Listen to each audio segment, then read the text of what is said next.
I work with a lot of parents who feel guilty and they beat themselves up. They don't really like parts of who they are anymore. They feel like they are impatient and they're irritable and just not very fun to be around. They feel like a shell of their former selves. Maybe they don't feel motivated. They don't want to be social anymore. Again, they don't feel fun anymore. They're always on edge. That is a really, really hard way to live. And what I remind them of is it's not their fault.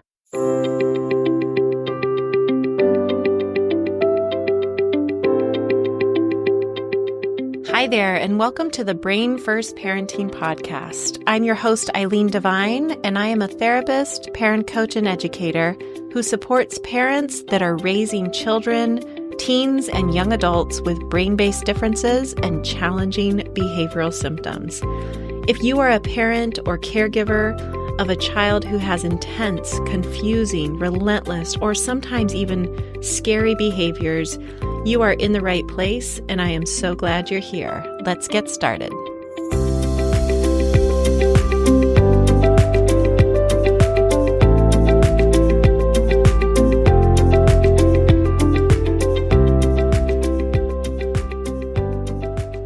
Hello, and welcome back to the Brain First Parenting Podcast. I'm your host, Eileen Devine. Today's episode is a part 2 of a 2-part series. So I wanted to let you know that right off the bat before we go any further. If you missed episode 28, our last episode, which is When the World Feels Too Big, Your Child's Window of Tolerance, it's where I talk about what it means to parent a child who has a narrow window of tolerance. I want to encourage you to hit pause on this episode and go back and listen to the first one. That episode has some context about what we're talking about when I use the term window of tolerance. And so I want you to make sure that you have that understanding before we dive into today's episode.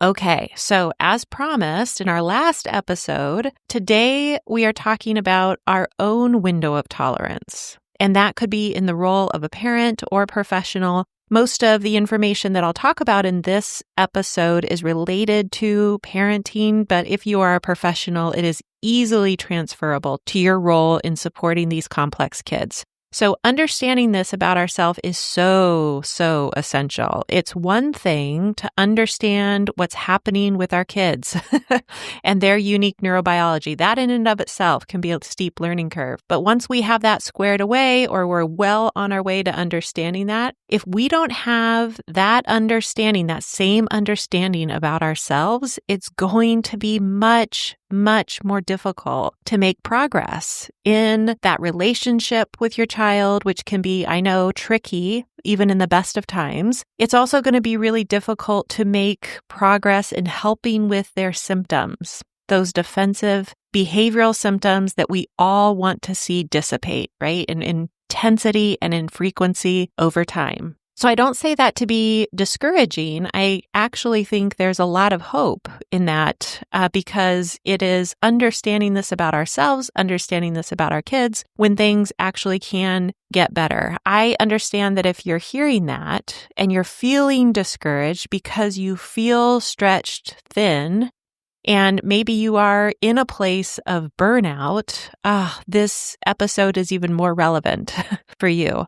That is really common, unfortunately, for the parents that come to work with me, for them to feel. When we talk about their child and their child's unique brain and their fragile nervous system, that's one thing. But when we start to talk about their own fragility and their own nervous system and what got them to this place that they're in, sometimes in a very, the depths of burnout, that can be hard to really sit with that and reckon with that. All the parents that I work with, they are motivated and they are working really hard.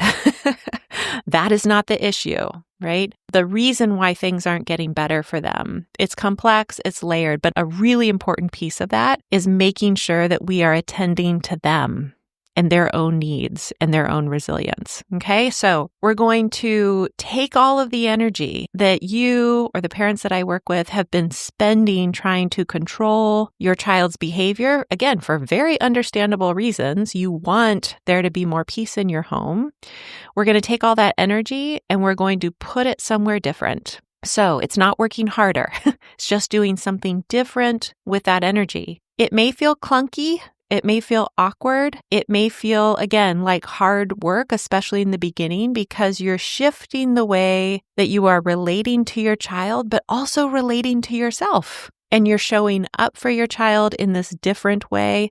You're supporting them differently, and you're showing up for yourself and supporting yourself differently. All of that I've just described will feel more natural and not as foreign to you and not so like such hard work over time. But you got to stay on the path. There has to be consistency there. You're going to fall off into this behavioral lens that we talk about. That's okay. There's nothing wrong with that. The goal is to get back into this brain first parenting mindset so that you can make progress over time. Now, in talking about your own well-being, that is when there is more capacity and more space that opens up for actual healing of your nervous system. As you shift your lens from this behavioral lens to a brain first lens, that is where capacity and space opens up for you as well.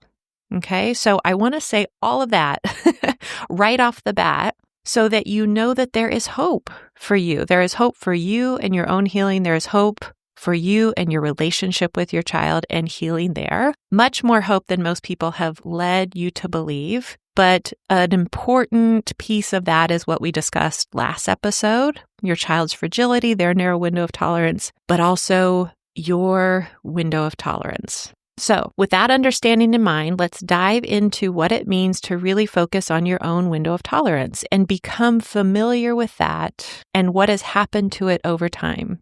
Just as we talked about in the last episode, our brains help us emotionally regulate, emotional regulation skills, right? They help us emotionally regulate through life's stressors, those big and small stressors that life throws our way. We were talking last episode about how this relates to our kids and the ways in which their brain works differently, how these skills may be lagging behind. They often are. These emotional regulation skills, they may not be firmly in place for your child, and so they are easily thrown out of their window of tolerance. And we see that through defensive behaviors. The same concept applies to us as parents, but the pattern may look a little different. So what I mean by that is you may be a parent who identifies as neurotypical, and maybe for much of your life, you've had the ability to manage life stressors. You could rise and fall with them when you are out of your window of tolerance or when you have been in the past. Like when things were really tough, you were going through an especially stressful event, you were able to recover from that in what we'd consider a typical amount of time. You can recall times when you felt at ease. It wasn't even these moments in time. It was how you were most of the time, maybe at ease, relaxed, a lack of tension in your body, feeling strong emotionally and mentally. So your brain was able to help you emotionally regulate because you had those skills in place as a neurotypical individual. Your nervous system was strong and steady, and so it was able to get you on this path to regulation again. And when you became dysregulated because of those life stressors, you didn't get stuck there for long periods of time. You were able to recover and to rebound. So let's assume that that is true for you. And I know it's not true for all of you. I know that for some of you, maybe you have had a more fragile nervous system because of things that happened to you growing up, traumas you've experienced, right? And so this is even more so, what we're going to talk about next, more so relevant for you. But I want those of you who do identify as neurotypical, where you have this memory of yourself, this old version of yourself, you're like, man, I am not that person anymore. Where did things change? And why did things change?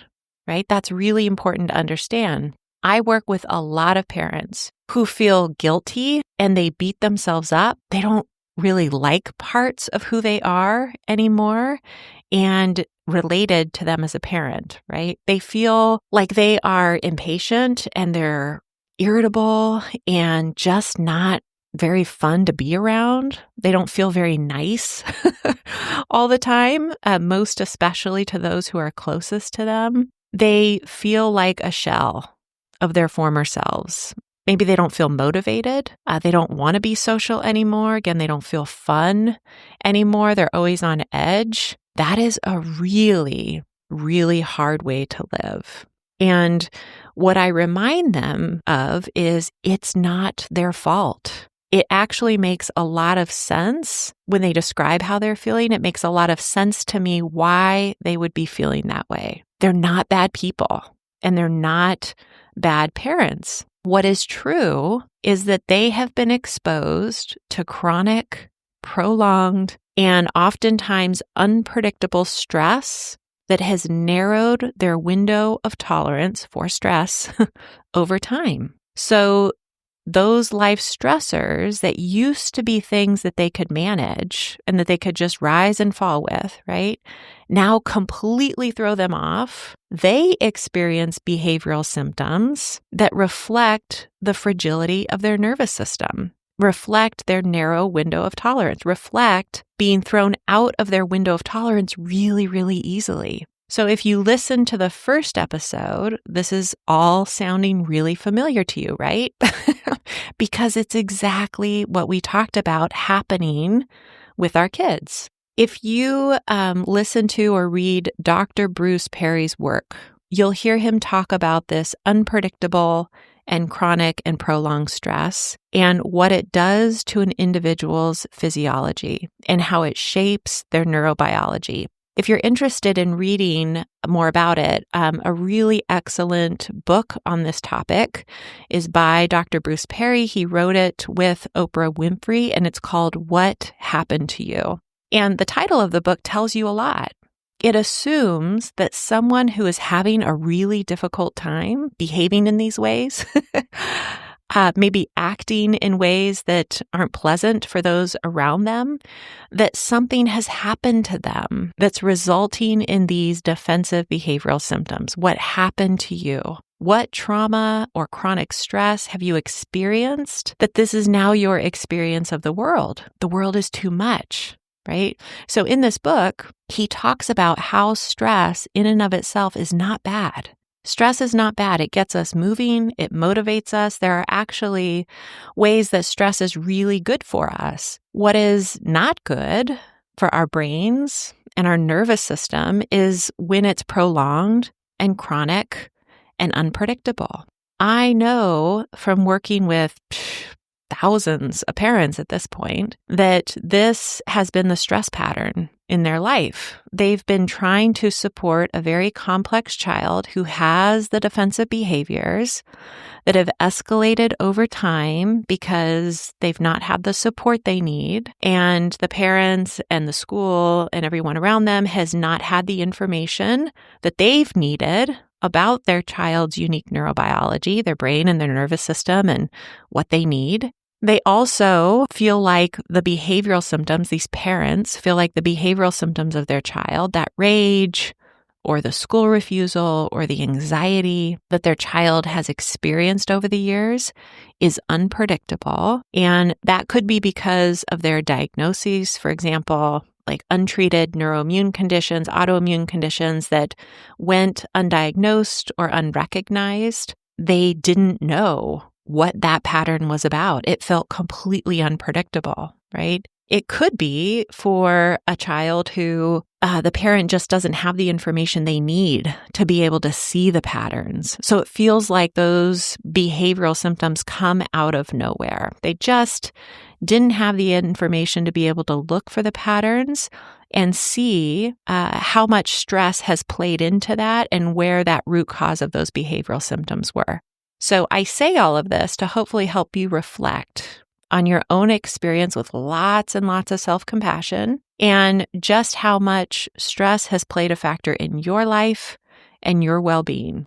So some of you might be thinking, duh, of course it has. You don't need to point that out to me. But I have learned to point out the obvious because I've worked with a lot of parents who have completely disregarded their own experience for years and recognized the intensity of their experience and the trauma that they've experienced. And the reason why they've done that is it's a coping mechanism that has worked quite well for them. They've been able to survive some really, really tough circumstances because they've said, not now, right? They've had zero capacity to focus on themselves because their child was struggling so much, or they felt like if they did truly acknowledge their own experience, they'd get swallowed up by it, right? It just felt too big and too scary and too vulnerable.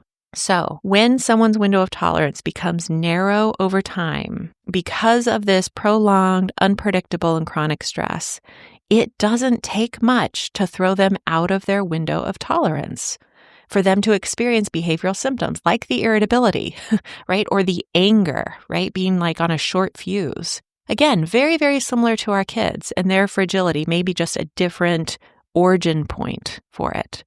Let's imagine you didn't get a good night's sleep last night because your child, let's say they're of an age where they should be absolutely, without question, sleeping through the night. Let's just say that they're 12. They're 12 years old and they were awake and coming into your room repeatedly throughout the night. And let's say this doesn't happen to you every night, but it happens frequently enough that you're not getting sufficient sleep most nights of the week. And on this particular morning, after your 12-year-old has had you up many times during the night, you drag yourself out of bed to get the day started because you have no choice. You have to do this. And all you want is to get your coffee made and have a few moments of silence and peace before the rest of the house wakes up. So you are creeping down the hall, tiptoeing your way down the hallway, and your 12-year-old wakes up and they scream out for you. And not only is this completely jolting to your still half asleep nervous system, but you're also instantly filled with panic because now he is waking up your partner and the other kids at this very early hour. So you immediately hurry into his room. You're telling him as quietly as you can, shh, you're going to wake everybody up. To which he screams, don't shush me. So now the entire house is awake and your partner is rushing into the hallway, demanding to know what in the world is going on. And just like that, you're shifted outside your window of tolerance. You are exhausted. You are flooded with a mix of anger and sadness and hopelessness, which brings on the tears. And you and everyone else in your family are thrown outside their window of tolerance. And that's how another day begins. It happens that quickly and that repeatedly and that easily. And I wish I could say that that was an exaggerated story, but you know, as a parent who is supporting a really complex kid, that this is not an exaggerated version of what happens. Maybe the details are different for you, but my guess is you can relate on some level to that experience that I described. Those repeated experiences, they take a toll on our nervous system. So no wonder your window of tolerance is so narrow. It makes all the sense in the world when we think about what your day-to-day lived experience has been. So here's the other added layer of complexity to all of this. You've heard me talk on this podcast before how the best use of our energy when your child is very symptomatic, meaning they're experiencing lots of defensive, challenging behavioral symptoms, the best use of your energy is to support their fragile nervous system. And how do we do that? We use our steady and robust and regulated nervous system to do that. If you have a narrow window of tolerance, this is going to be very, very difficult to do, which is where the progress can feel very slow. And again, it's no criticism on you. It's no knock on you. It makes all the sense in the world when we think about what has happened to you over, in some cases, many years. I just want to highlight it so that you know it's not about you not working hard enough. or just needing to be more patient, or not being cut out to be a parent to your very complex child. It's about what's happened to you. It's about the impact that that chronic, prolonged, unpredictable stress has had on your nervous system, how it has resulted in a narrowing of your window of tolerance over time, and the healing that needs to happen so that you have the endurance and you have the steadiness to support your child's fragile nervous system on an ongoing basis. So where do we go from here, right? What hope is there? What can you do? What can you do to slowly expand your window of tolerance over time? That is a goal, and there is a lot of hope for you here. So that is where we get back to a place of feeling very steady in the face of your child's dysregulation. That's what I'm talking about here. When you feel grounded and steady despite the dysregulation that your child is swept up in, where they're out of their own window of tolerance, but you don't go right along with them and get thrown out of yours, right? You have more capacity to be there for them in this way that we're talking about, but also to rise and fall with the other life stressors that are thrown your way.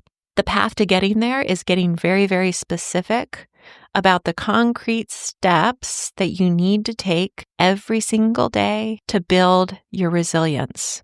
Now, if you've not listened to episode 19, it's called Rethinking What It Means to Be Resilient. I want to really encourage you to go do that. Right after you're done with this episode, go listen to episode 19. It will tell you what I'm talking about when I'm talking about being resilient. We have a lot of misconceptions about what it means to be resilient. That will clarify it for you. It's only 14 minutes, and it also includes not only what is resilience, but also some steps that you can take to begin to build it each day. And you'll hear me talk about in that episode, it really does require moments a day. If that's all you have at this point in time, that is enough for now, right? You have the capacity to begin building it. The goal, of course, is to heal to a point where you have more capacity than just moments a day. But right now, I don't even want you to think about that. If that feels overwhelming, that's not a requirement in this moment. If you have moments a day, that is enough. And the hardest part for most of the parents that I work with is just to begin. Okay. So if you are fortunate enough to be in a parenting partnership, or maybe you are a single parent, but you have some really wonderful people in your village, my other encouragement would be for you to talk with them about how you are really doing and what you need to heal and recover from the chronic, unpredictable, and prolonged stress that you've been experiencing. People who really care about us, they want to help us. But oftentimes, first of all, they need to know that we are struggling. We're really good at hiding that. Some of us are very, very skilled at hiding just how much we're struggling and suffering. And oftentimes people, especially if they can't relate to our experience, they need some really clear direction on what that looks like. Right? So being very specific with them, this is how I need to be supported. This is what I could really use from you right now. I know it can feel really vulnerable to bring people in this way because it means talking about what you've been through and talking about, maybe the trauma that you've experienced as a result of your parenting, which is really hard to admit out loud and admit to other people. But when you have this narrow window of tolerance that we've been talking about today, it's serious. It's a serious enough situation that warrants these types of candid and vulnerable conversations with the people who care deeply about us, the people who are closest to us. All right, please know that as I think of you listening to this episode and reflecting on your own window of tolerance and what you've been through that maybe has led you to this place that you're in, I am sending you so much compassion as you take these first steps to heal. These are really hard topics to talk about and sit with. I know that personally. So I'm so glad that you tuned in. And I hope this was helpful to you and helpful to you in getting started and thinking about what you might need to create more capacity to expand that window of tolerance over time. Thanks for being here. And until next time, take care.